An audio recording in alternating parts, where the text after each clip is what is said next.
আসসালামু আলাইকুম WhatsApp guys, Salman from Natore. Welcome to another video. আজকে ভিডিও থাকছে সেই শৈশবের জামানায় পুকুরে গোসল করা। অনেকদিন পর পুকুরে গোসল করার জন্য চলে আসছি। সাথে দুই পিচ্চু বাহিনী আছে আর আমি। বাট অনেকদিন পরে পুকুরে গোসল করার জন্য আসলাম।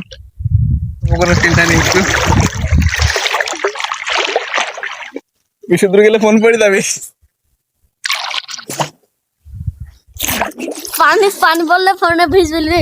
না, কিছু ভাবিলে অবশ্য, তবু ভিজে নিয়ে যাবিলি।